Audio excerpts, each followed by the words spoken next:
Yeah, my brothers-in-law. And they shook you a little bit, and you wrestled with them, and you lost. Yeah. It sounds like. Yeah, they were both simple men. One's a dentist, the other is a simple working man. They were won by the liturgy. That's how they became Orthodox Christians.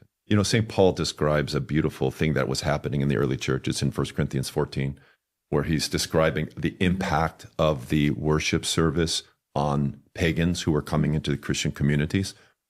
He says that people will come into our worship and that they'll be cut to the quick and they'll fall on their face with such a palpable sense of the presence of God that they'll declare God is certainly in your midst. And this was the experience of my brothers-in-law, and it was my experience. So what I first started doing was I started going to a local Orthodox church on Saturday nights. This is while I was still Protestant. I had obligations on Sunday morning, but I didn't have any obligations on Saturday night. And there's this beautiful service, all our churches pretty much do it, called Great Vespers. And I started going there, and I just saw the icons, and I felt the reverence, and I heard the chanting, and it completely grabbed me, it melted me. And so after like 6 months of this, I said to my wife, I said, sweetheart, why do I want to go to Saturday night more than I want to go to our church on Sunday? I said, I can't imagine missing it anymore. So that it really grabbed me. The worship was so banal as a Protestant. We had great preachers. Don't get me wrong. We had great preachers. I loved hearing my mom. She was a soloist. She often sang. We had 200-300 person choir. It was grand in that sense. But the sense of God, the sense of the fear of God, the sense of holiness. Well, number one, we sat on our butts most of the service.